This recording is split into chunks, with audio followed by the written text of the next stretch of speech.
Hi everyone, and welcome to this AIBC Hack by Playnance, hosted by Blockcheck and CrowdHack. Today we have the pleasure of having with us Jakub from Altlift, who's going to talk to us about stock flow consistent modeling of tokenomics. Thank you so much, Jakub, for being with us.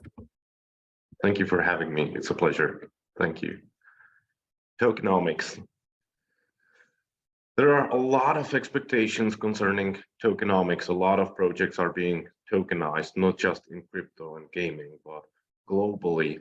And there are some high hopes by respected agencies like World Economic Forum that by the end of this decade, around 10% of the global GDP might be tokenized. The question is, what's the point? What advantages can the tokens give us?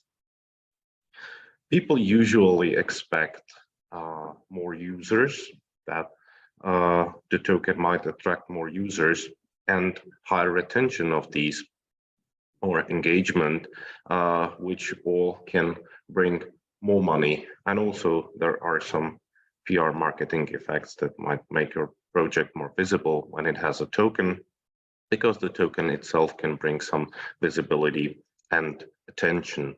And also, many projects just use the tokens for faster funding. That, I believe, is not a very bright idea. I consider it a little bit of a red flag that when you cannot get funded by a VC or angel investor or by a bank, then you run an ICO. It doesn't matter how you call it, but I would say that the ICO is a red flag.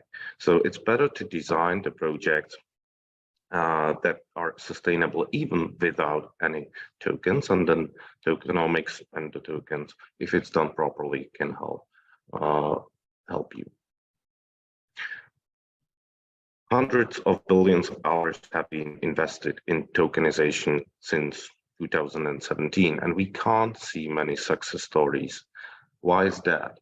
There are two possible answers for this. Either blockchain is a bubble and it doesn't make any sense. I don't really think that this is the case. Or the projects have been poor. That is for sure applicable to over 90% of all the projects. Many of them are even scammy. And some of them are just not good enough. That's why they wouldn't get funded. But there have been several good projects and still they crashed. And I believe that it is because they underestimated tokenomics. What is tokenomics and how do we see it? Let me give you an example. Imagine you are building a house. You are an architect. You have a vision of a house which is beautiful, but you don't go directly to a construction company. You don't directly hire the workers. No, you consult a project with a structural engineer, someone who understands mathematics, statics, dynamics, who knows how to build the basement of the house, and then the walls, and then the roof, and the painting comes last. While in IT projects, and especially in tokenized projects or to be tokenized projects, there is an architect, the visionary of the project, and they directly hire IT developers. They skip the important part with the structural engineering. So that is what we call tokenomics. That is what we do in Altlift. So when you skip it, you have interestingly shaped houses, but you are afraid that they might fall onto your head and kill you. Even the seals are scared. Everyone is scared. What do these three projects in common? These are stories from Crypto 2022. Terra Luna, Axie Infinity, and Celsius, to some extent, they were reasonable projects, but they messed up with the tokenomics.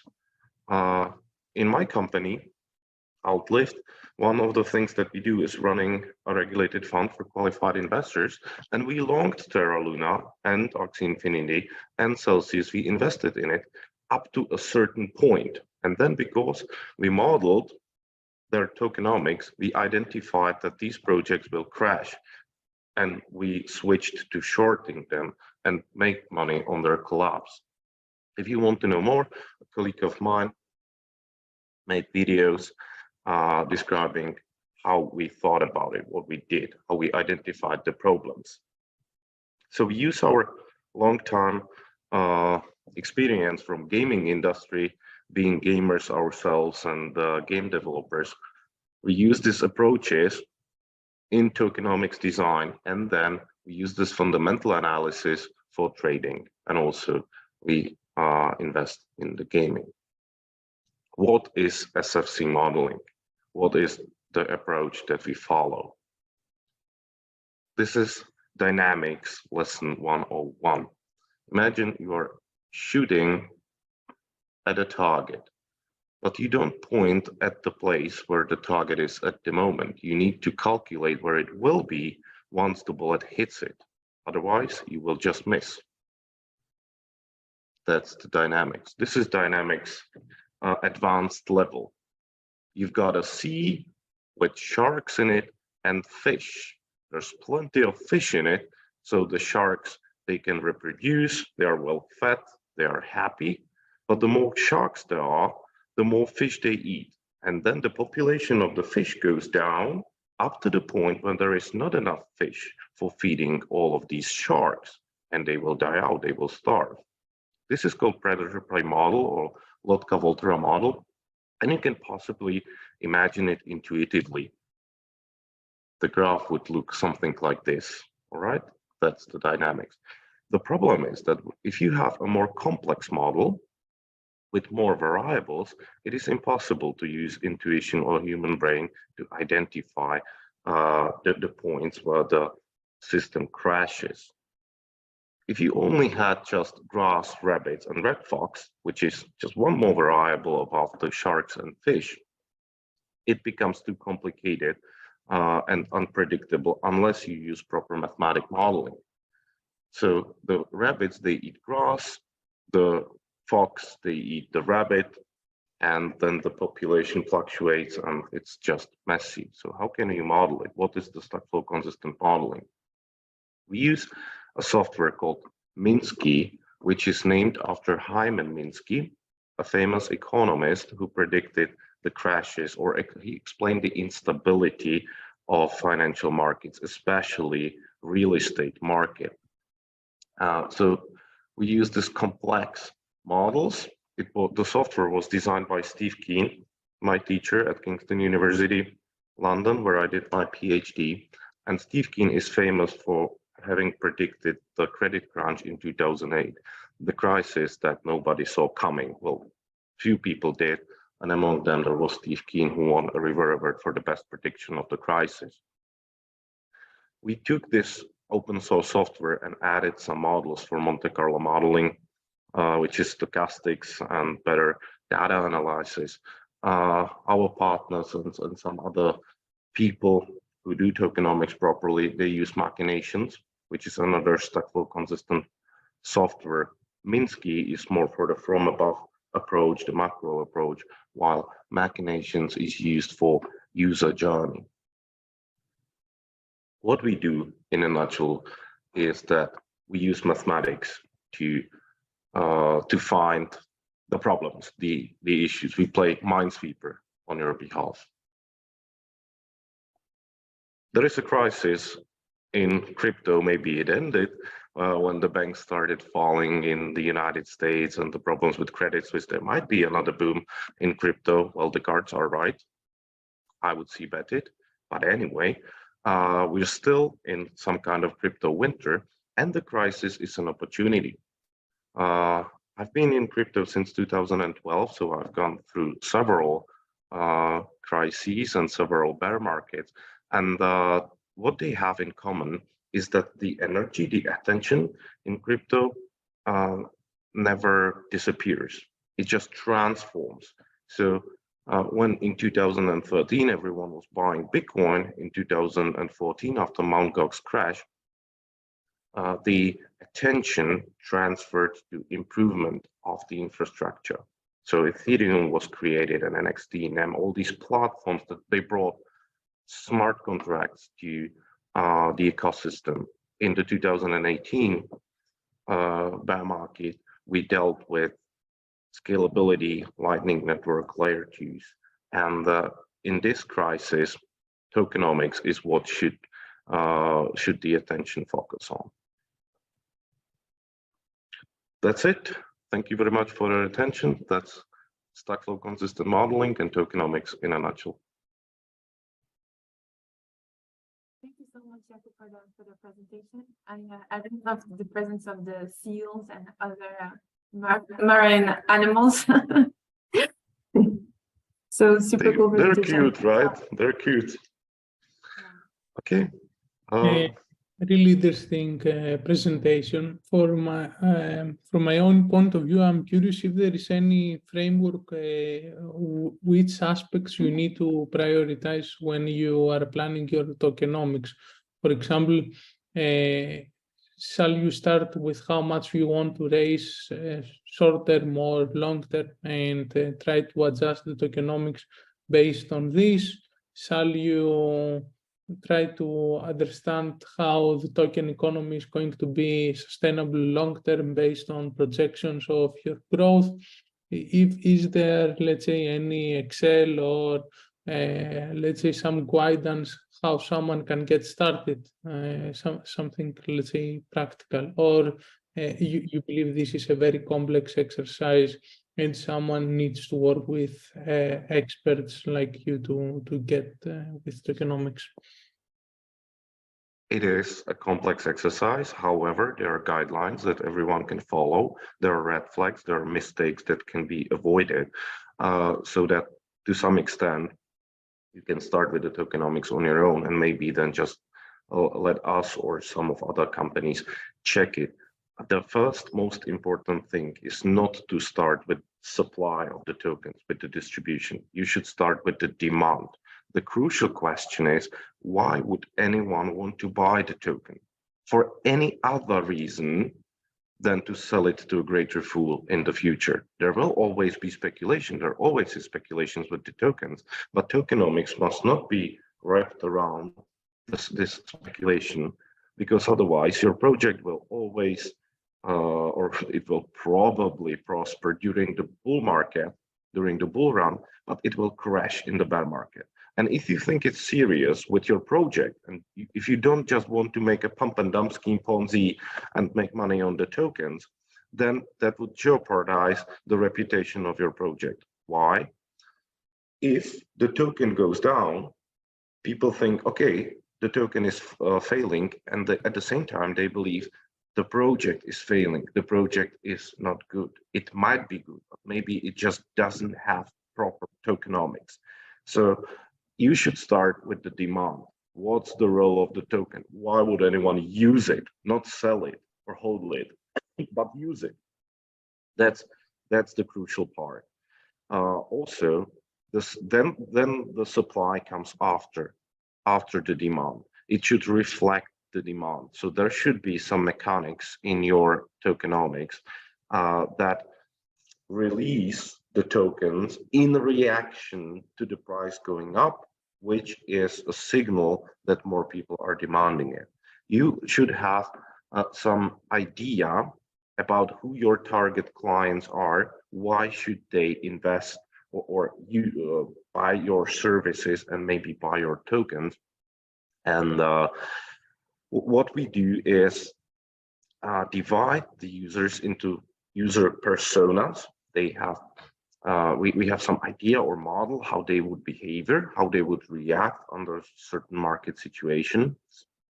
And because you don't know this exactly, you should have a range, and the parameters that you don't know should be framed by these ranges. And the Monte Carlo modeling, that means that you run hundreds of simulations with randomly choosing parameters or numbers within these ranges. And you combine it together, and then you have a scale of possible outcomes, possible results, possible futures. If there are failures, critical errors in some of the futures, congratulations, because you have just identified the problems in your setup, what you should focus on. Does it make sense? Yes. But in practice, I'm a little bit concerned that it's not always working with which projects are more sustainable in terms of tokenomics. I see, and recently, for example, with Arbitrum loans, I see a lot of projects that have very unorthodox tokenomics get more traction. For example, if they charge fees if every time you want to sell for 5 or 7%. So in practice, I'm not really sure if the tokenomics themselves could help prevent a token dump during the winter.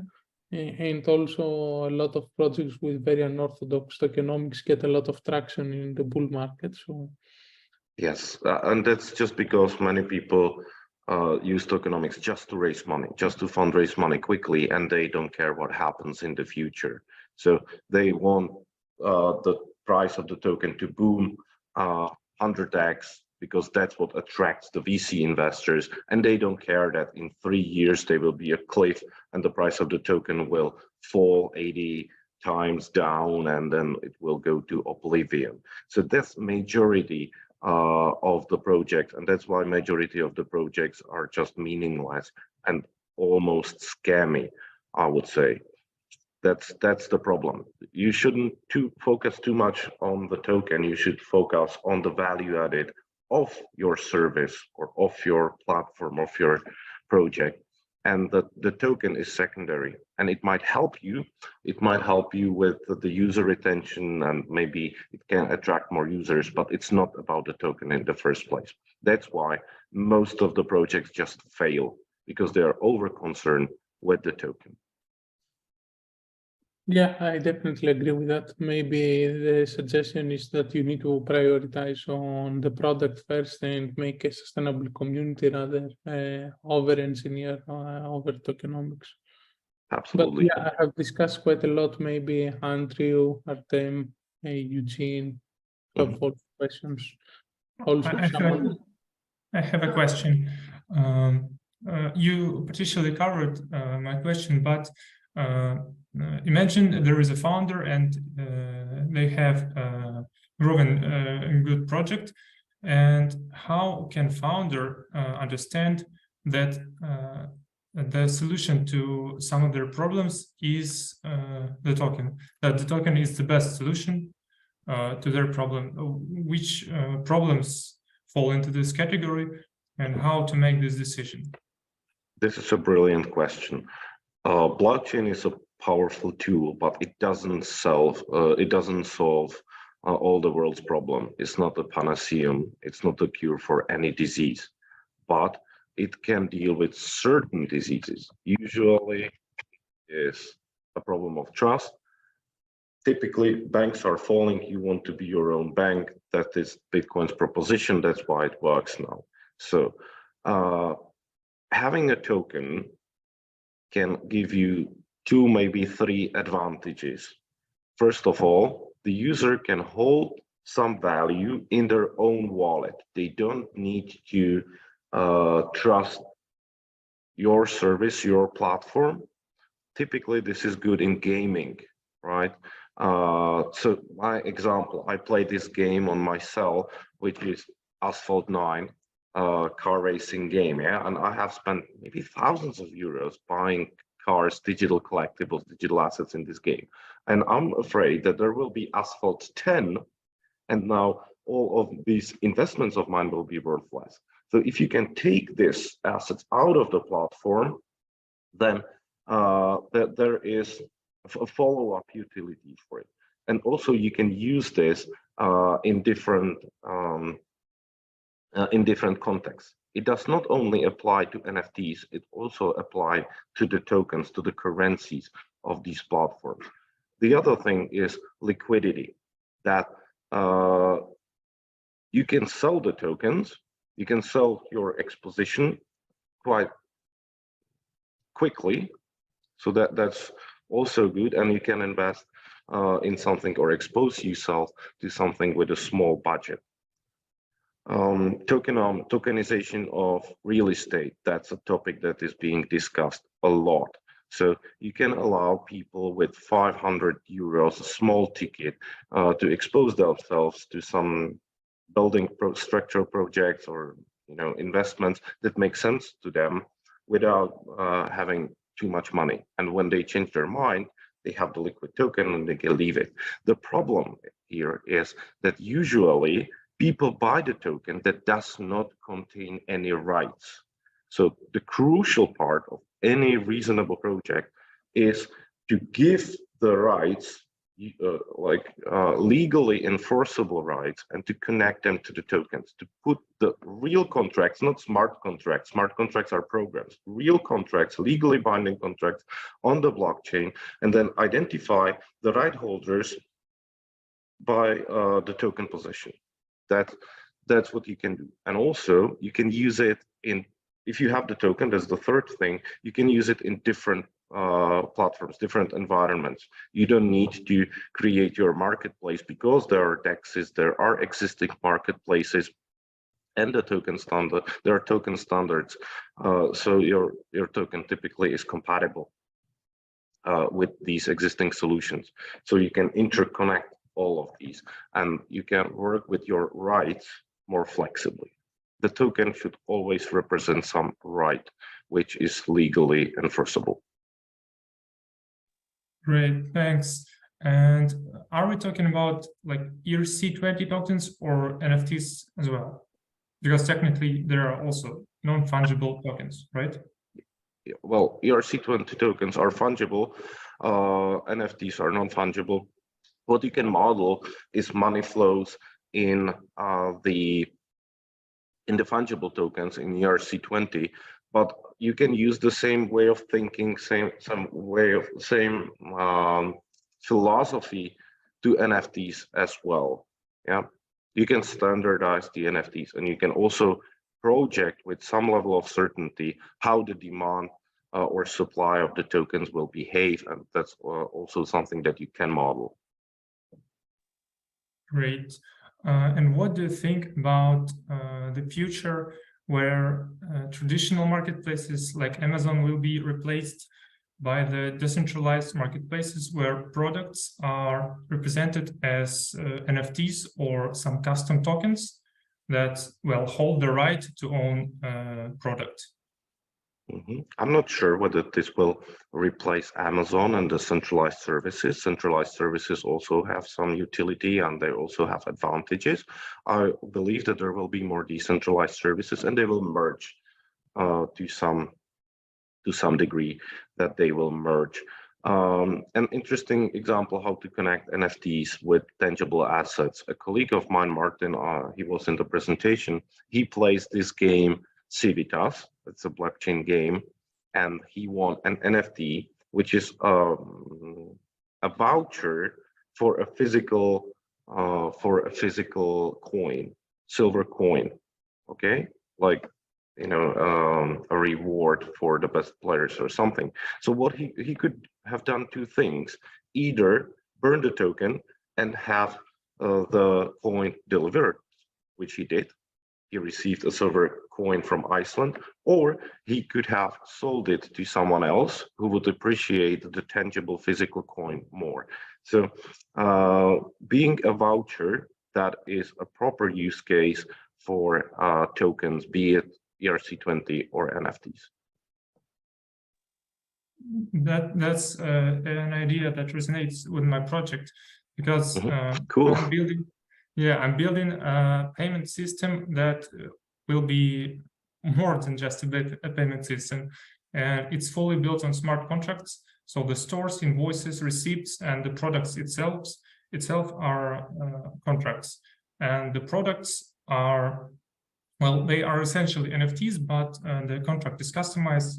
We won't go deeper in the technical details, but the idea is to sell physical goods or digital goods in a fully decentralized and transparent way, and provide a means to, well, receive the silver coin, to burn your digital token that represents your product and get the physical one.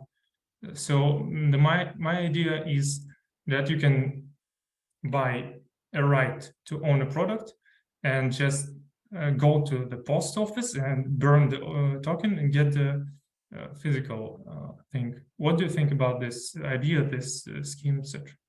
Yeah, I like it. I like it. I'm not sure at which point you should burn it, whether it's at the post office or when the goods are delivered. I'm not sure about this, but generally speaking, I like this idea, and I think that this is the future of logistics. That rights for deliverables will be tokenized, and I think that it makes perfect sense, and it will make all markets more liquid and flexible, and it will allow for the creation for new financial services with, let's say, higher degree of autonomy for the right holders. Yeah, that you are in charge of the contract and you don't have to trust that many third parties. So that's evolution, I believe. Awesome. I'm very glad that you like this idea. A bit of validation is always cool. And we had a thought about creating, well, a fungible token that, and its utility would be, well, payments, but merchants can use it to sell goods either for the native cryptocurrency or the token, but the price in the token will be slightly less. What do you think about such utility? And can there be more in terms of tokens for payments? Right. I remember the same idea from a centralized marketplace called 𝐒𝐿, which is something like a Czech eBay, let's say. And you could have paid in our national currency, the krona, or you could use their own currency. And if you used the 𝐒𝐿 currency, you would get 10% discount or something. Why would the merchants accept the 𝐒𝐿 currency? They don't have to, but if they do, they might attract more customers because the customers want to pay with these. So you just broaden the audience. Yeah, you might attract more customers, and it worked even in this centralized way. If you have it decentralized, tokenized, then again, you've got greater autonomy for the users. They can hold it in their own wallets. They can sell it on secondary markets. They can use it as collateral for lending. So you can interconnect it with different marketplaces, different platforms. You can sell it as a white label solution. So it's just the same idea, but it's good. The difficult part here is that many people want to create platforms. There are too many platforms and too little content. It is important to attract people to you, the merchants and the buyers, to your platform. So this is the difficult part. Running a platform, it's like having a Midas touch, like the mythical king that whatever he touched, it turned to gold. So if you can create your own currency, you have this Midas touch. The problem is, and that's what 𝐶𝐸 says, that's his quote, it's easy to create money. Everyone can create money. The difficult part is to persuade others to use it. That's true. That's true. And yeah, the attraction of well, customers is a very important thing. And we thought about making some kind of treasury that will be filled up by a small percent of each payment. And this treasury would participate in validation cycles, and the staking rewards would be distributed between every payer. Do you think this idea will work on its own, or can it be enriched with a custom token, fungible token? Both, and this is a good use case for a token, I believe. We use a similar approach with this treasury and money flows in several of the models, tokenomics models that we worked on. This is something that can be modeled. It's a typical use case for SFC modeling. However, it is a complex solution, and I am afraid that without SFC modeling, it's too risky to do it. So this is a typical, I would say, a typical situation where you should have it tested in Minsky or machinations. Okay, thanks, noted. I'll do some research on that. Mm-hmm. And guys, allow me to jump in. I shared in the chat the channels of the hackathon. So there's the general one and the one to chat with mentors. If you'd like to continue the discussion there, Andrew, maybe if you have some more technical questions that you'd like to ask Jakub, or after the call or in a couple of days, if some things come to your minds, feel free to use these channels. Feel free to write a message there about the project that you are building, and ping Stella or myself, and we'll be happy to connect you with mentors in one-to-one sessions. So you can take it from there and spend more quality time with the mentors to help you with your projects. I will be happy to help. I'll be happy to talk more about that. We are growing, and I guess we need some mentorship, etc. Great. Also, if we have other questions, I see Dimitri also here, live to up. If anyone else has questions, you can ask here, or you can let us know in the Telegram group what support we can provide to you, what you are building, and we'll be happy to help you. Yeah, thanks. I just joined the group, by the way. Awesome. All right. Is there any other question or thoughts that anyone would like to share? Okay. I think we can wrap it up then. Jakub, thank you so much again for the very insightful session and very entertaining as well. Thank you. It's been a pleasure and a privilege.